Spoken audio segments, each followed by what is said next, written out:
Today we're talking about video games and the storytelling therein with our fabulous guests. And I'll let them introduce themselves. Let's start with Veronica. Oh, hi, I'm Veronica Belmont. I'm the co-host of the Sword and Laser video show, also on Geek and Sundry, and in audio podcast form as well. Techzilla on Revision 3. And I guess my video game cred would come from Core on the PlayStation Network, which I hosted for 4 years, and also Game On the Twit Network. And that's it. And Jerry? Hello. I'm Jerry Holkins.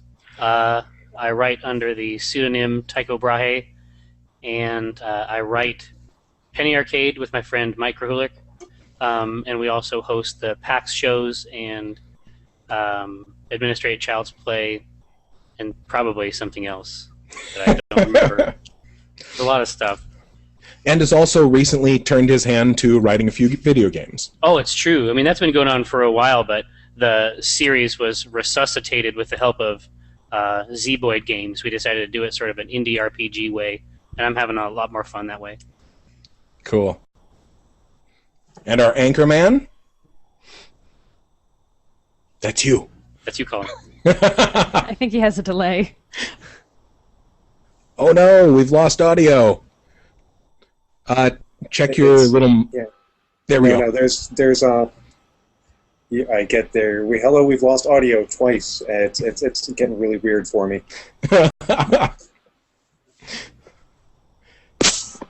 Okay. Anyway, so instead of holding this whole thing up here, I'm going to pretend that I can't hear my voice coming back to me. My name is Colin McComb. I am a game designer. I worked on Planescape Torment, which is probably the thing that I'm best known for. And holy shit, this is driving me crazy. Okay.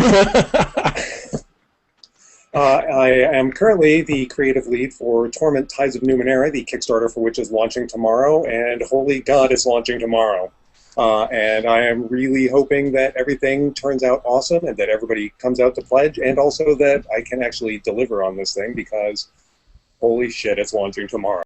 Yeah. Yeah, and you've got a lot of old school people who remember Planescape fondly.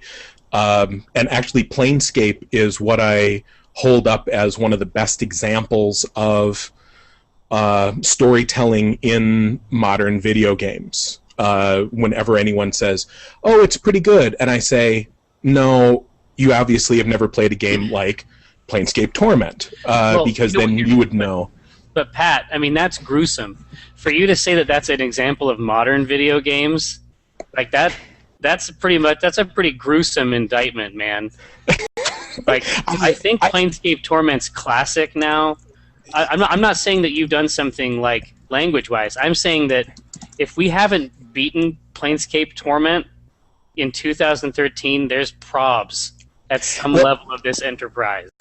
And I would like to talk about that honestly, because okay, he'll be back. He's probably just reloading here, and this is really what I would like to talk about is because we've seen such huge strides in so many elements of video games. I mean, they are beautiful. I mean, all of us have been around for a while, and I mean, you remember what the old games looked like, and now they're beautiful. There's these elaborate worlds that we can explore.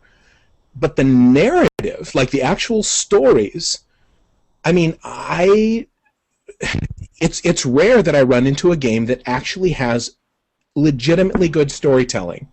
You know, am I being a curmudgeon here? I think you are being a curmudgeon. I think the advances that we've seen in video games are amazing, but it has gone like kind of two different ways. So we can see some games, like something like Braid, for example, that has, you know, not the most high-tech kind of graphics. It's got great mechanics, but it's not necessarily something that looks like a you know, an Uncharted, for example. But the storytelling element is really there. But then we do have something like an Uncharted, like with Uncharted 2, Uncharted 3. Like Amy Hennig is such a freaking genius when it comes to writing and storytelling. And then we get that more cinematic element, something that's almost emulating a movie type experience with interactive elements built into that. So, you know, we're still getting that common theme of great storytelling, but there's different ways of those stories being told. Yeah, and that I think is a really we should get this out at the beginning, where there's great games and games as games. There's games as almost like cinema, and that's legitimate and can be done very, very well. And then there's something that is available to video games that is not available in really any other media to the same extent, which is the opportunity for interactive storytelling. And that is where I feel the ball has been firmly, firmly dropped. But no one wants to pay for it. I mean, it can be done, but no one wants to pay for it. That's why Colin has to go to the entire universe, hat in hand, to get this game made. Would you say that's inaccurate, Colin? Not at all. Planescape Torment, it's a cult classic. A lot of people really love it, and I've got to give due props to Mr. Avalon for this one. But the game was not a bestseller. It sold moderately well. It's enjoyed a resurgence of popularity on GOG, but I wouldn't say that it's doing anywhere near the numbers of, say, Call of Duty or Mass Effect or Dragon Age or any of the any of the latter day RPGs here. It's an accounting error, the budget that we're asking for here, right? For the big studios. So what we're trying to bring something like that back, and it really is a shame that we have to go to Kickstarter. But on the other hand, it's great that we get to, because now we can say to the fans directly, do you want this game? Do you want to see something like this in the future? And we get the feedback, and we aren't wasting tens of millions of dollars on a prototype, and then saying, oh shit, nobody likes us. So, do we come to consensus that easily that interactive storytelling has been shit for the last 15 years? No, there have been some really good examples. I mean, the Walking Dead game. Mm-hmm. Yeah. Oh yeah. Yeah. Let's be honest. Who did not cry at the end of that? I haven't. I cried several times. Shut up. Okay, yeah, we should institute spoiler alert, because honestly, I haven't had a chance. I haven't had it all the way through that one either. Okay. I have heard really good things about people who have gone all the way through that. What else do we have? Let's keep this first discussion relatively modern, then we can have the nostalgia trip to back in the day. But what else has been really good recently? And by recently, let's just say 10 years. Oh, geez. Well, I thought anything by Obsidian. Yeah. Yeah. Okay, sorry, Veronica, you go. No, I thought Dishonored had great writing. I thought that crap, what did I play recently? Surprisingly, and a lot of people will probably disagree with me on this one, I think Guild Wars 2 has amazing writing. Yes. And that's an MMO. And I mean, it stands out to me where I'm listening to the characters talk. I'm like, wow, that was pretty well done. Impressive. So I think there's a lot of modern titles right now that are doing a pretty good job. I don't think, good writing is necessary for certain kinds of storytelling. I don't know if you need good writing for Modern Warfare, Black Ops, or games like that exactly.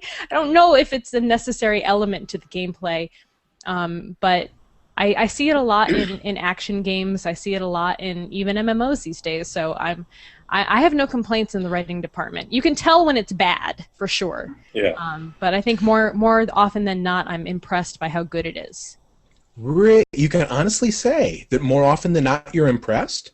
I would say about 30% impressed. Pat, and then, now let's take a moment, and consider the extent to which you might be a picky pants. Oh no! Now I'm more than willing to admit that I'm extraordinarily critical, and also I do want to draw a distinction between the writing and the storytelling. Yeah. Because they're closely related, but you can have very good storytelling without very much writing at all. Limbo. Yeah. Yeah. Or honestly, Portal. Yeah. Portal, it's like some of the best dialogue I've ever heard only had one participant in it because it was happening in Portal 2. Right. Did anyone play Dear Esther? Yeah. So that was an interesting exercise in not only writing but also storytelling. Maybe not so much in gameplay. I'm still not sure how I feel about that. Right, and what happens when you go all the way story is that people don't think you've made a game anymore. I mean, you see what I'm saying? Yeah. If you just give someone a playable story, they're like, wait a second, I'm actually expecting something else from an interactive experience. You know, the interaction in Dear Esther, I would say, is almost identical to the interaction I have with a book where I turn a page. And I don't have a problem with that. I'll pay full price for that experience every time. I want to see that. But at the same time, that's really the level of interaction, and not everyone is satisfied by that in that context. Well, let's talk about something that's even a little less, like pull it back a little bit from the esoteric and look at something like Heavy Rain, which is, you know, I thought it was a very well-written game, but people complained because it just didn't feel enough like a game to them. It felt more like being in a film and kind of working in those moments. I don't know if everyone agrees with that or not. That was one of the purposes of the game, though, right? I mean, that was one of the visions that they laid out going forward. So I'm not sure why anybody was surprised by the fact that it felt filmic. Because I don't know what gamers were really expecting. Because I think maybe the people who are writers or people who were critics of a game like that knew what to expect a little bit more. But I don't know if people who hadn't been following the whole progression of the development and the creation of that new style of gameplay and storytelling in a video game really understood. Right. I'll give you that. Well, and I think that the target audience this mythical target audience that people are aiming for is, I don't think it is really what they're aiming for. I think that they're underestimating their audience, because honestly, a huge chunk of their audience is us. You know, it's not just world-renowned fantasy writers? What? What's this conversation about? The geeks. We're just here to watch Pat jerk off on us. the geeks, that used to be, the 18-year-olds that would play the Nintendo or do whatever. Now we're grown-ups and we've played a lot of games. We're intelligent adults, and I feel like we're being pandered to. Like, I play a game that ends up being no challenge. I play a game, and what games are you playing? What games have you played recently? I will admit, that you feel like this about. I just want to know for like a barometer. I would also like to know, are you looking to these games for storytelling, or are you looking to them for challenge, or are you looking to them for both? Well, honestly, and I'm going to default to Yahtzee here because I love his video game reviews, where the marriage of the gameplay and the narrative, the story and the gameplay need to complement each other. Mm-hmm. And so sometimes, with Portal, I feel like there was a wonderful marriage in both the Portals, honesty. A wonderful marriage of the gameplay and the storytelling that all worked very well together. But do you know why? Honestly, I am not experienced enough with the production of it to be able to figure out exactly why. Not off the top of my head. Part of it is the people involved. I think Chris Avellone, everybody knows how everyone feels about Chris Avellone, but I think Eric Wolpaw is easily number 2, if not number 1, in writing. Okay, but it is not every day that you get an environment that, functionally speaking, has unlimited money and a cult cabal of crazy talented weirdos, essentially in a crock pot, turning into stew. That is not how the industry works. What happens is that people make a game, and follow me up here, Colin, an entire game gets made and then a writer gets pulled in at the end. A lot of times that's true. And see, honestly, that's what it feels like to me. Well, it feels like that on purpose. Where they've got all these people and they've got all the pixels and all the polygons, and then they go, "Hey, Ed, didn't you do an English minor? you want to write some shit for us for our game? And I'm like, I mean, here's the secret: writers are cheap. I know. There's a lot of really talented writers out there who would write you some bang up fucking stories. But does that story make you more money? The answer is no.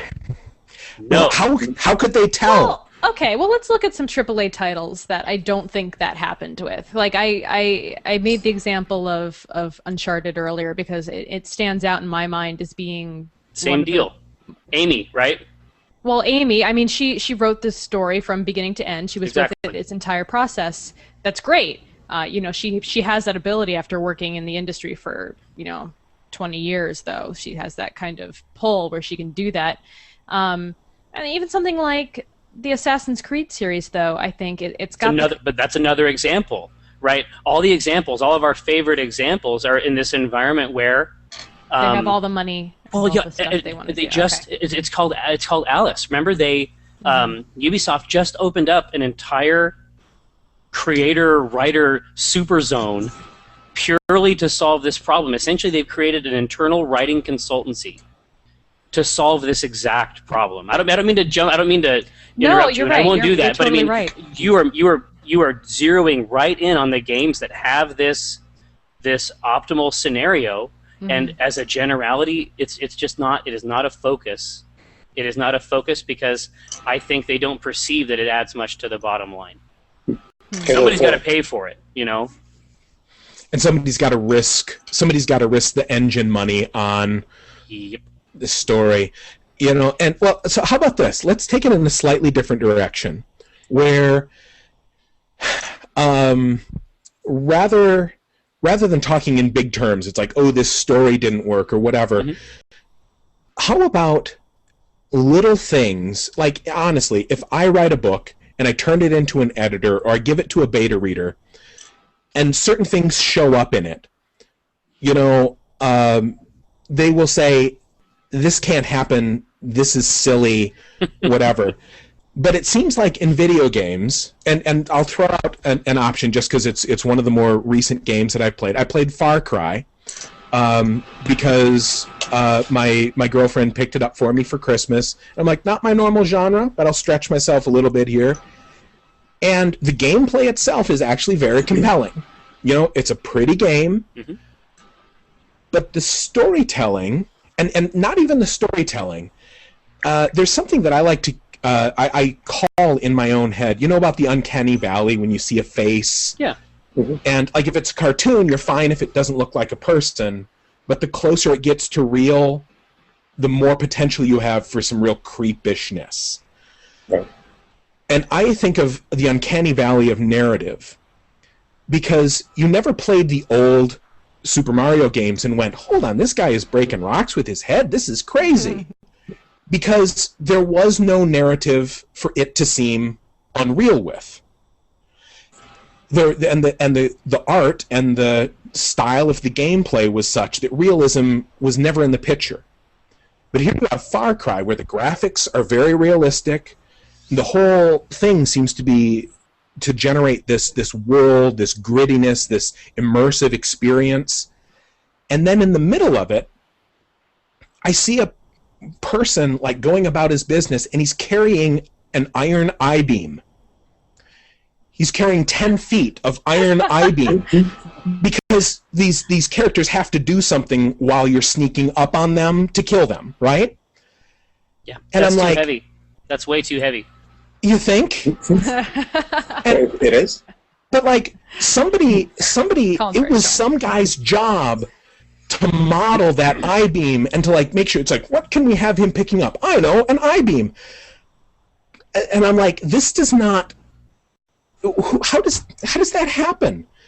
I mean, and that, okay, fine. That's a silly one little example like that. Yeah, I can't really think of another example like that off the top of my head. I have a list. Thank you very much. Okay. Like how about the fact that while I'm sneaking up on the camp to, of course, kill a bunch of people. I watch one guy wander off and he pees, right? Because this is a great opportunity to kill someone when he's peeing. But like I miss my window of opportunity. He stops peeing, he goes back into camp. I'm like, oh, And then on a hunch, right? I wait for another 8 seconds. He turns around and he pees again. Prostate. I watch this guy. Probably he's has not- a UTI. Kidney stones? Yeah, exactly. Yeah. He has the longest pee, but he does it like 10 times. He pees for like So 30 is this- seconds. But You know what, is this he's- storytelling he's- or is this just bad mechanics? He's You know staying what this hydrated. is? No. Don't excuse this bullshit behavior. Don't, you fucking apologists. It's scripting. What this is, if you're creating a realistic world, why would you have things in there that are easily fixable that are so pointedly unrealistic?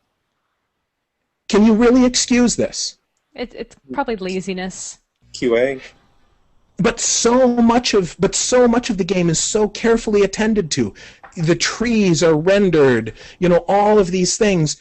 And this is not storytelling, it's not scripting.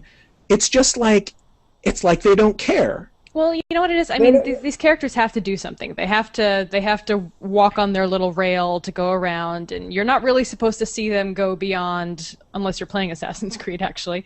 Right. Continue on their little track. You kill them, you move on. And to be fair, they're trying to do something that is seemingly realistic. They're trying to be like, oh, if this guy was camped out in the jungle, he'd have to take a piss at some point. So let's put that in there, make that one of his scripted actions. So, in a way, it's good, but because of the way you're playing the game, or anyone would be playing the game, you see like the kinks in the armor, And I will admit that I am picky. I will admit that I am critical. But it seems like this is something that if you're striving for realism, this is a relatively small thing.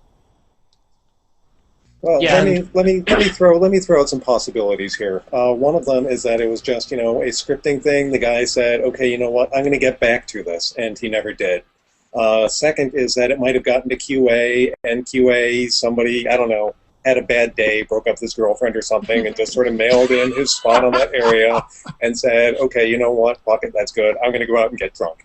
The third possibility is that they said they had this on a longer cycle, and due to some sort of hardware limitation or constraint, it just sort of, booted that cycle down to 8 seconds, and some of the dudes going back and forth, because he's carrying the Red Right, Sea. so Pat, two Okay, things. yeah.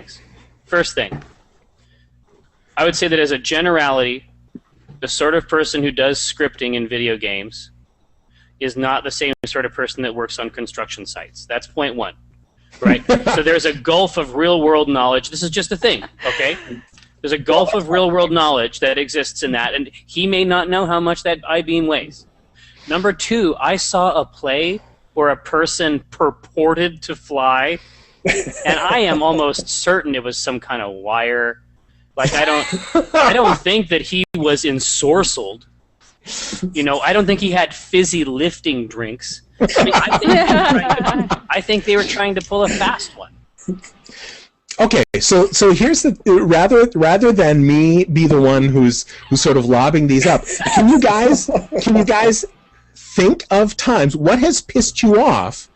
What has broken the spell? Because if we're going for immersive entertainment here, you know what I'm talking about, right? Oh, of course, of course. And for me, it has to do with, and I'm sure that this bothers you too. In fact, I strongly suspect it's elsewhere on your list. It's and again, there's not much for it, but the little barks, they're called, little tiny bits of audio that these hapless, This was my murder example sacks, too. But right? continue. There's a relatively famous one in Splinter Cell Conviction. That's just what I was going to say. Yeah, they're always referring specifically to Sam Fisher in these really weirdly intimate ways. And it just so you're talking about someone physically doing something. I'm saying, I might not be looking at that guy when he's doing that. This is I can hear it all the time when I'm waiting by the snack machine, and then they're always trying to have direct conversations with me while I do it. I don't feel like a panther in that scenario. This is I feel like a jagoff. I don't want to be that dude.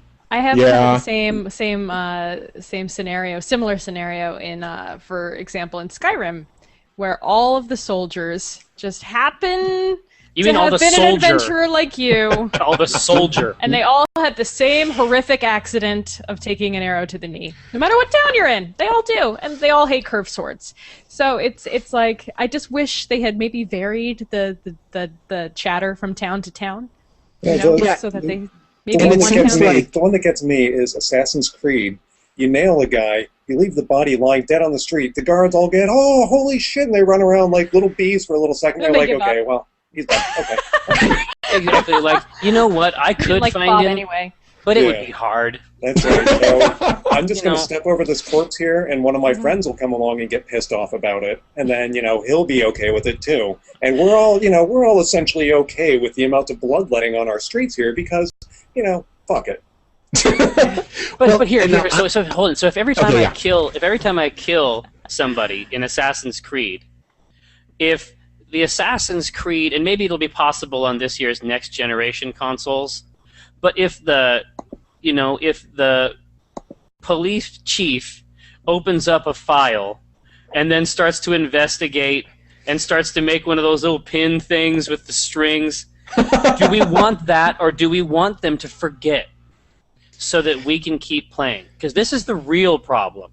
Underneath the rest of these problems, there needs to be a system we can be inside, and one that we can endure.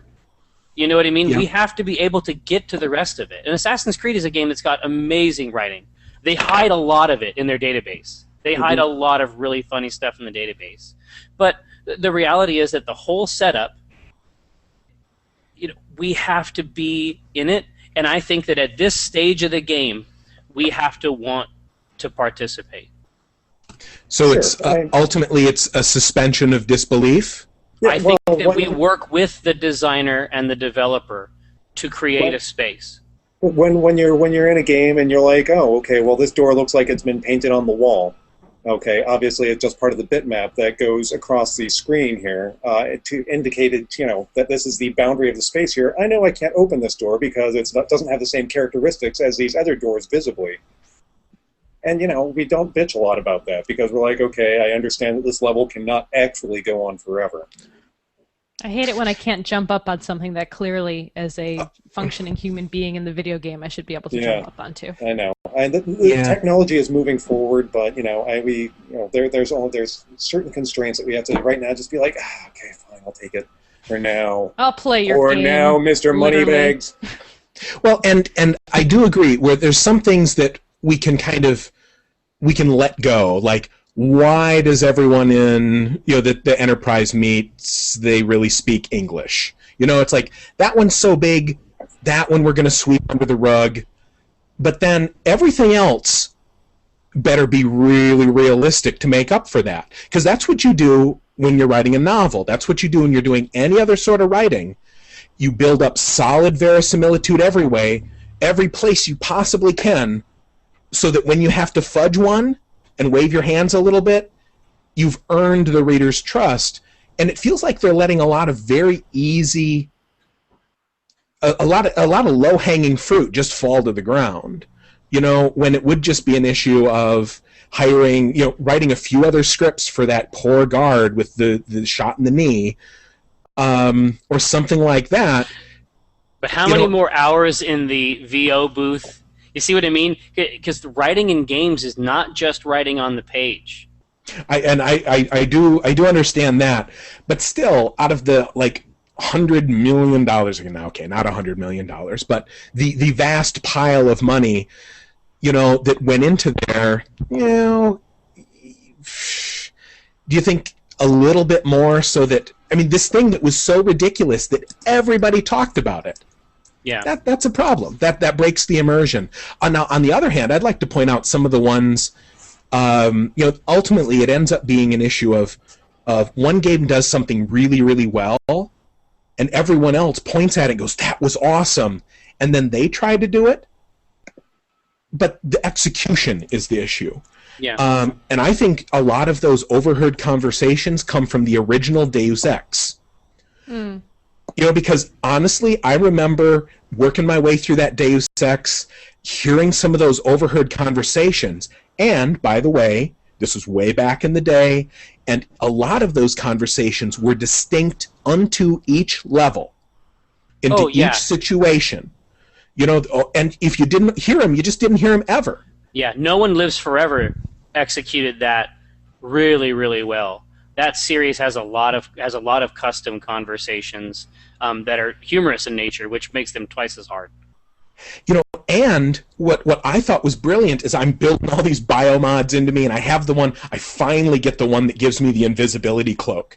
And as I'm sneaking past some guys, I hear two of them there, and they're going, and he says, I hear that he can just disappear. And I feel like God Emperor of Dune for a second, because Right. these people are whispering, something that I am a legend to them. Now then, jump forward a decade, and I'm playing Skyrim, which a game that I played with the obsessiveness of a heroin-addicted monkey, pressing a feeder bar, right? But the fact remains, I join the Thieves Guild in this one little town, then I travel to the other edge of the map, and suddenly I hear somebody goes, "You look like one of those shifty thief types." And I'm like, how the fuck do you know that? It's shit, is what it is. And it doesn't make you feel like a very good thief, I'll tell you that much. No. Right. It's like I just joined a secret club in the sewers of this town, and suddenly shopkeeper Schmo knows it a world away. If you joined in the sewers, guys. there's probably a pretty good explanation for how we could tell. Yeah. Yeah. Yeah. Right. And does it feel? Yeah, I feel nitpicky. I feel like an old man on his porch saying, "Why are you kids screwing up my lawn?" But It was better back in the day. Sometimes it was. Well, that's sometimes true. it was. But sometimes it wasn't. Right, That is absolutely. also true. Most of the time it wasn't. Let's In fact, a do lot the of it really nostalgia sucked. thing. What was really good and what really sucked back in the day? Here we date ourselves. Well, did anybody have a Commodore 64? I did No, not. I had an Atari. Okay, well ColecoVision. this story is going to suck pretty bad then, guys. I need Tell your it help. anyway. I need you to Fire be like, away! We'll smile and nod and. Well, I had a there's friend with a Commodore. there you go, fair enough. Dynamics made a game called Project Firestart. Yes. So you know what I'm talking about there, at least. I mean, they went on to make Tribes and Star Siege and stuff like that, but this was really primitive. I mean, compared to today's games, it was really primitive in a lot of ways. But it had action and puzzle solving, and it was just an incredible atmosphere. And what's so funny is that I'll go back and I'll look at these screens and I'll be like, no. I mean, even though I know for a fact these are screens from the game, the atmosphere they evoked ennobled this platform. When I look at the screenshots for it, and you'll pull them up and you'll be like, okay, yeah, I see some blood, I see some pixels. It looked like a photo. Like in my mind, when I think about that same thing, it looked like a photograph. A, because it looked good for the time, but B, that I had buy-in.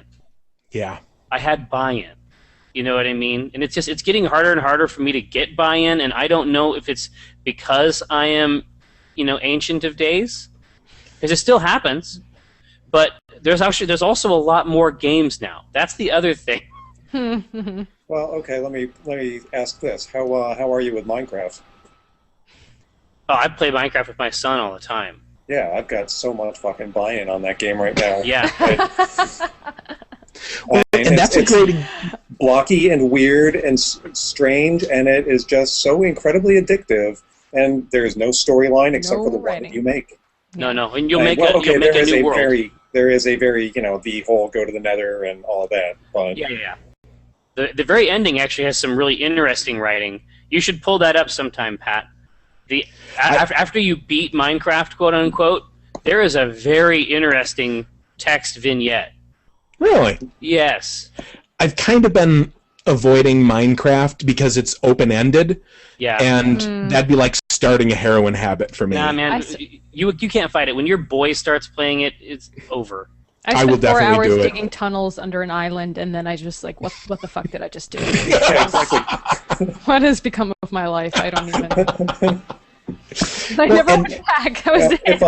If I may toot our own horn here, Matt, I got to say that based on all of this, you guys are really going to love Wasteland 2. You guys are going to Yeah? love it. Yay. Cool. Oh, yeah. Well, actually, let's take the chance. This is something new I'd like to do here on Storyboard. Let's take a moment for everybody to like briefly mention projects that they have coming up. Just because we are all creative types, and the people that watch the show tend to like creative things. So make your official pitch.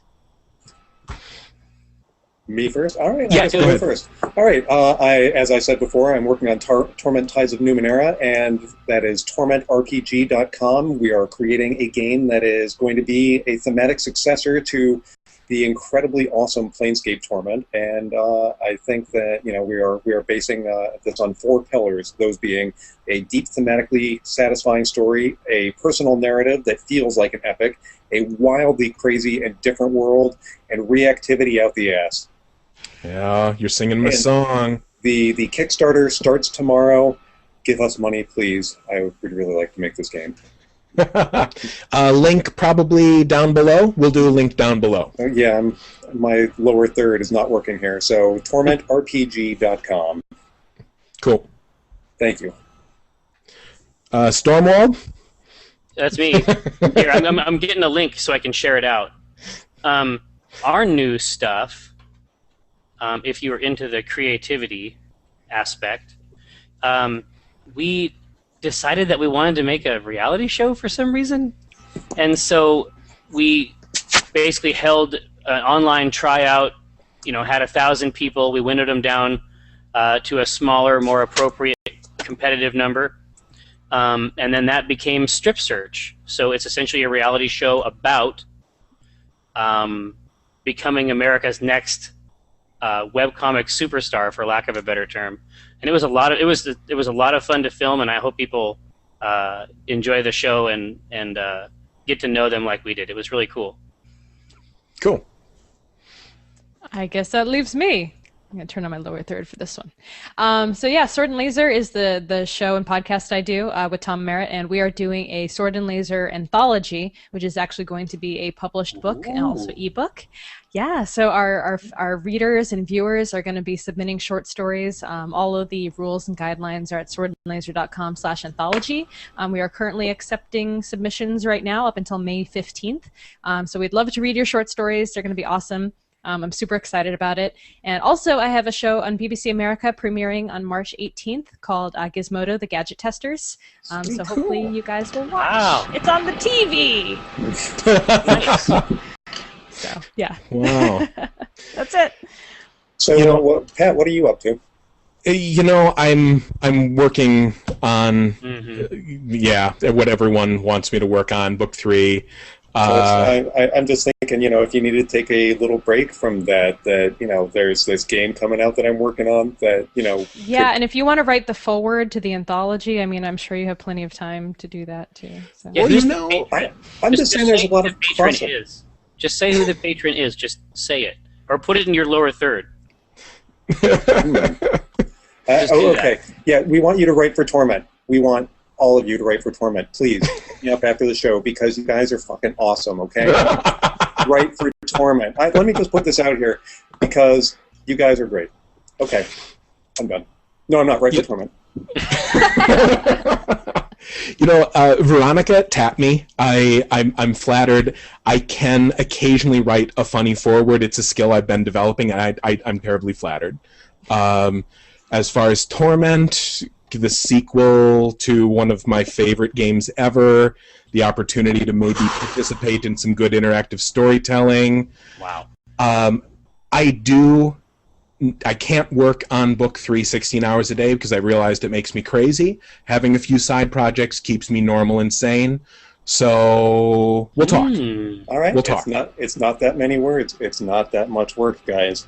Not that much work. But now all the Rothfuss fans are going to be really mad that anyone No. is making any extra work for Pat. No, they're No. going to join us as well. I thought they were going to rip me a new one when I interviewed George R.R. Martin, just taking up half an hour of his time. All the comments were like, "No, he's never gonna finish." All right, I'll tell you what, we'll do it this way. We'll make a stretch goal that Pat Rothfuss will write for us, and we'll make another stretch goal $1 million later that he won't. There's your fundraising opportunity right See, there. that's a game designer right there, people. That's how it works. Work the system. It feels like I actually do have a few other side projects going on. I'm finishing up a little novella that people will be seeing sooner rather than later to help tide people over waiting for book 3. That's my current thing that's going on, as well as a follow-up to the Princess book that I did a while back that some of you know about. Nice. So now we've got a little time left. Let us go to some questions that people have asked here. And this is actually a good one because it feels like there's a lot of strides being made towards realism. We want the visual realism has gotten very, very strong. And it says here, to what extent should you push realism and storytelling? Let's focus on the realism thing. Do you think that all of these recent games with the real gorgeous visual design, do you think that they might be so realistic that it's easier for us to get pulled out?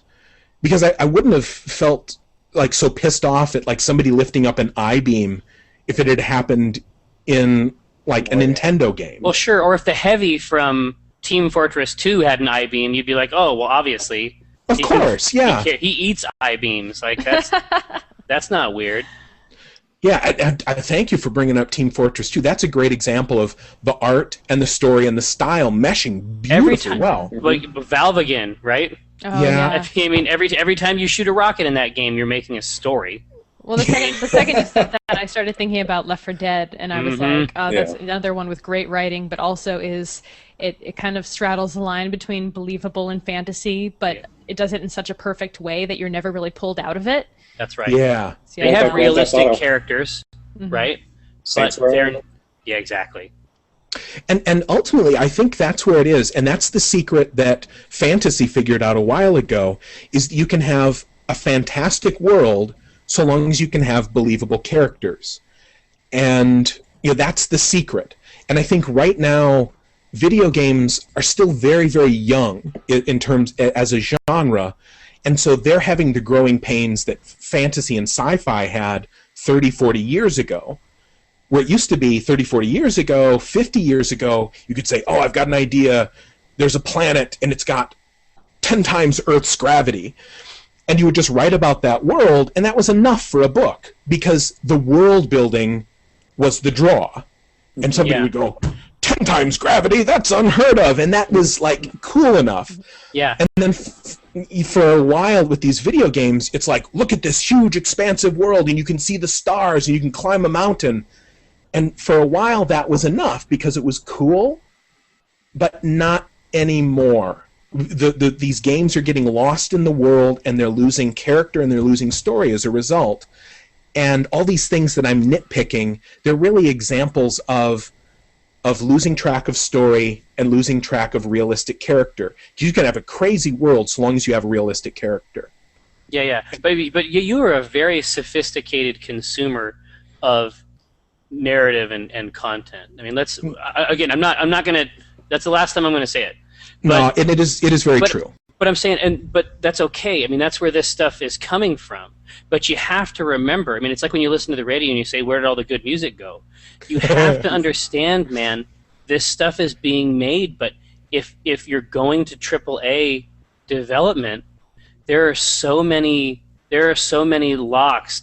Back me up here, Colin. There are so many barriers, to the flow of that type of work. It makes it very difficult to handle some of the things that you're talking about. You have to, especially if on a computer, you have to explore the full range of product, and that means it means trawling Kickstarter. That means trying to find the next game. But the games that are going to do it for you, I think, are going to be a different scale. They're going to be, here, listen up. This is what you need to do. Tonight, Pat, make me a promise. Okay. Go get Kentucky Route Zero. I've never heard of that. This is what I'm talking about. This conversation will be over. When you play through Kentucky Route Zero, you're gonna send me a message. You're gonna say, "Sorry, man, I messed up. That's on me." And so let's get a few more of those for people like me, because honestly, geeks are a sophisticated and discerning bunch, and it's unfair to say that they are not. So let's give some more of like the good stuff we've experienced. Let's see. For the rest of our sophisticates out there, of which they're the majority. They're not the minority here. You know, honestly, I got to say that I get a lot of my taste from Jerry. I'm like, man, where can I go find some good stuff? You know what? I'll bet Penny Arcade can point me to that shit. I'm not trying to blow you here or anything. I'm just saying, you know, that's where I go to as my baseline of, Do what you want. I'm gonna find something. And I could later. Let's talk. Yeah, there's a stretch goal. But yeah, I mean, I would say that for me right now, I was just in stunned silence playing through that. So imagine a video game short story, Pat, where everything is just so. These are being made, but you're not gonna find it at the store. And you're right. I need to do now what I do with books. That's right. You know, you have to come to us. We will. Yeah. We can help. You have to find people whose tastes you trust, because you have a boy, and you have a business, and you have all this stuff. You don't have the time to do it. You really don't. And that's not, that doesn't mean that you're a bad person, but, which may also be true, but it's not because of this. and you're right, and it's silly that it would take somebody telling me to realize it, because honestly, when I was 14, I picked up a fantasy novel. If it had a sword in it, I was happy. Dragon, bonus. Yep. But then eventually, Dragon and sword. Woo! Woo! Then I read 2,000 of them, and I get tired of it, and I'm like, we got to do something better than that. And that was the place I was at when I started writing my own book. Yeah. And now I've played so many video games because I started with Infocom. See, and you guys must have, right? Veronica, did you ever? Yeah. See, I thought it might be a little bit. It was before her time, I think. Okay, Veronica, their Infocom bundle is available for iOS. You can download it from the App Store. Right. It will seriously be some of the best gaming of your life. But Pat, listen, this is something else you have to understand. Is so that now that people call that genre, what we call text adventures as young people call that genre interactive fiction now. Yeah. And it's in a renaissance in a big way. Really? Yes. You're warming my bitter old heart here. It's totally there for you, but I'm saying that it's back in a huge way, and there's a bunch of different ways to do it. There's a lot of experimentation with doing the text adventure interactions right in the browser now, as opposed to with a text parser, which is more traditional. But trust me, you're going to be overjoyed. In fact, I would be surprised if you don't end up at the helm of one of these tools making a little story. I'd be very surprised. I didn't. But that's just it, man. Is that when we see these things and they're not working out right, we have to identify them. That's a must. But we can't forget, and you know this better than anybody. Everybody on this panel knows that we're at the helm now. So if we see things that we don't like, it's our fault. You know what I mean? I do. If we see things that we don't like and we see that hole, we can't just point at it and expect the universe to fill it. It will invariably be wrong. It will seem untrue to us. We won't like it. You see what I mean? Yeah. You had to write that book that did not exist. I'll be very surprised if after the third King Killer Chronicle if you don't end up on this track. I would be shocked. I say we all start a gaming company. Hey! Make a pact now. Hey! After the third King Killer Chronicle book. That's right. I just got a tingle. Yes. That's a good thing. That's a good thing. But that's it, man. You're gonna find this. You're gonna find this stuff. It's just right around the edge of. It's just right around the edge of where you've been looking. That's all. That's cool. That's cool. And and there's a lot of gaming out there that I enjoy so much, and I guess it's just it is the same thing that hits me when I read a story and everything is perfect, or like you're eating a sandwich and you hit that grain of sand and you're like, "Oh, I can't there's just no way to enjoy the sandwich." You anymore. can't be a passive participant. That's your failing path. Eat your food. Somebody worked very hard to make that food. Just get past the grain of sand and swallow it. Now, if the whole sand is made of sand and it's technically a sandwich, then, fuck it, toss it out and eat a new sandwich. But a couple of small things should not put you off of something new. That's true. That's true. And they're not all deal breakers. And I should say, dear Skyrim, yes, I loved you, and that's why I felt betrayed. Far Cry, I have been enjoying you. It's been fun, but it's not you, it's me. Go try Pat. What kind of computer do you have? Enough to play pretty much anything if I want to. IBM, is that what you're asking? Yeah. Go grab The Witcher 2. I've heard about that. I've heard good things about it, but I haven't had a chance. That's another situation where everybody's in the same room. You know what I mean? Yeah. Okay. Now, you realize that you are going to draw down the thunder way more than trying to bring me into torment. Giving me games to play. It's like, here is a delicious balloon full of smack. You can just try a little bit. Yes, thank you. Okay, let's do one or two more questions here. It seems like when the story gets in the way of gameplay, what are you going to do? And that's I think the question there is, what do we think is more important, gameplay or story? If you had to pick, it's a false dichotomy. Yeah, it is. That's a lie. It is. Yeah, a good game design will integrate the story into it fluidly and flawlessly, and a good story will provide an outgrowth of gameplay.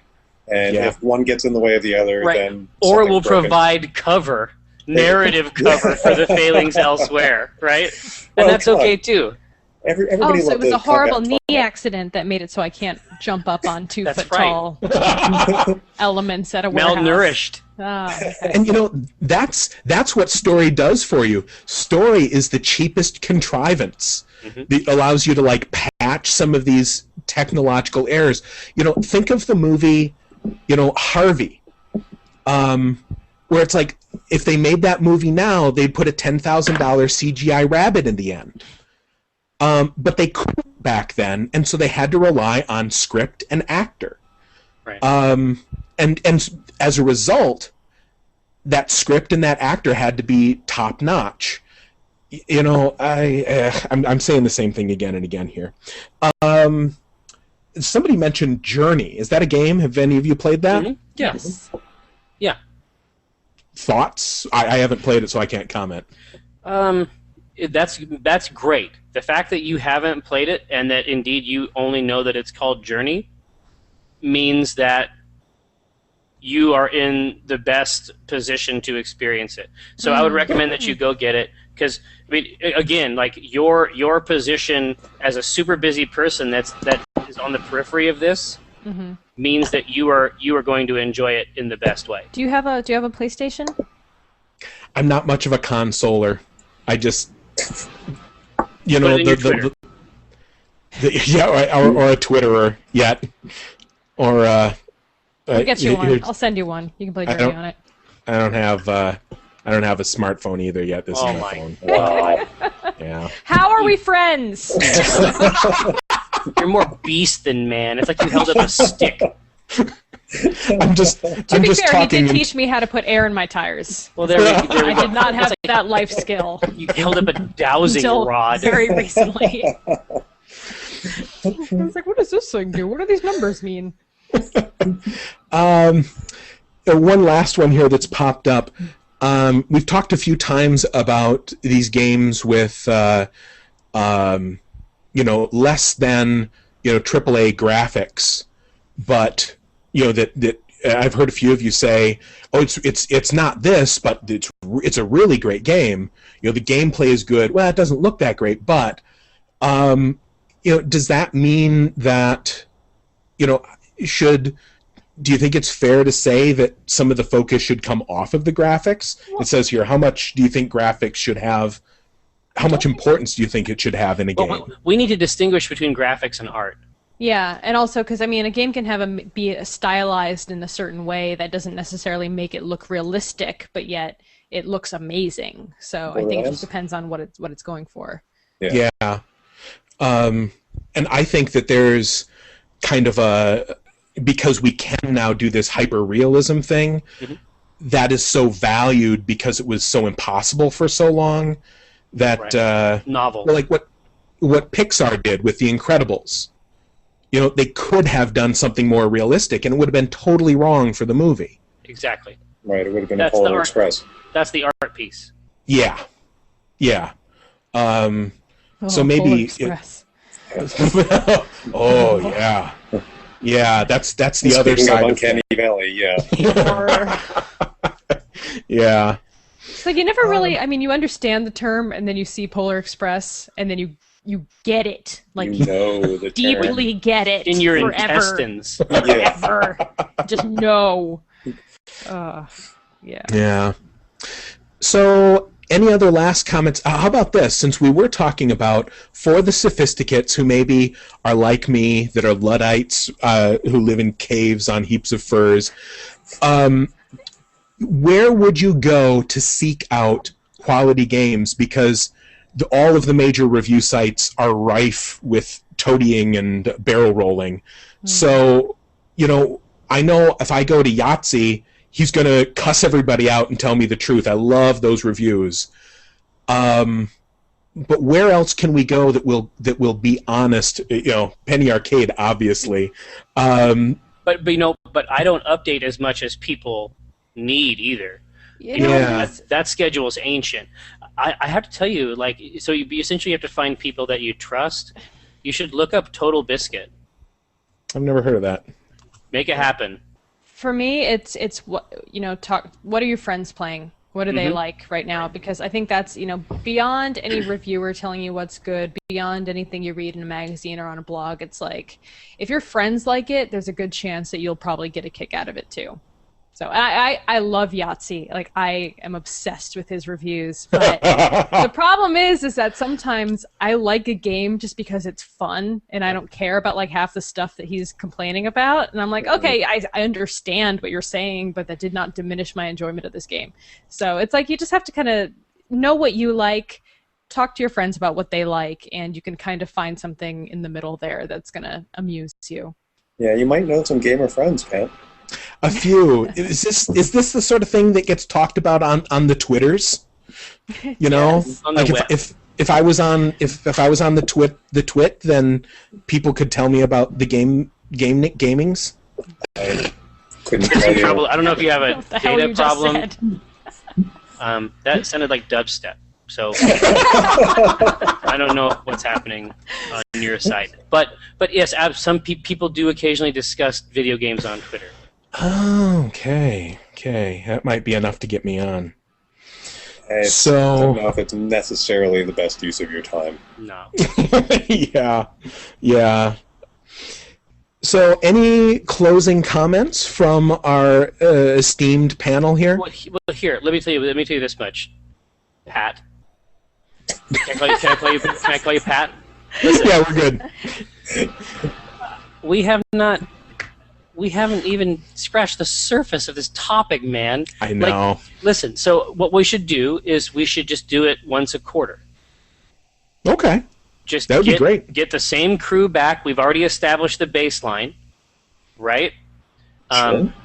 Colin's going to have really interesting stuff to tell us after his Kickstarters, right? This is the inaugural meeting of this troupe, and we should move forward with the expectation that we'll come back in and touch base with everybody. I would just like to point out that in a month's time, I might be known as the guy who couldn't get a Kickstarter launched. You will. No, I know. We're just all we're all staying up late tonight, going, oh God, it's so scary. Push the button. It's so scary. Ugh. Dude, I'm going to bring all of my power to bear. For whatever that is worth, I will make it happen with the sheer force of my brain. well, then we're good. But actually, would people be willing to come back in a couple of months and we will do? Because this has been a great talk. I've really loved it, and so much happens in a couple of months. Oh yeah, different games come out, different experiences. And then that will allow us to focus down, because this is such a huge topic. I would like to delve into some of the particulars, different types of games. Yes. Can we do that? Can I bring you all back? Yes. That just gave me another tingle. That's what we're all here for. Give me another tingle. Don't know what that means. Well, great. Thank you all so much for coming. Thank you everyone for tuning in to Storyboard. And we, as in this entire group, will see you fairly shortly.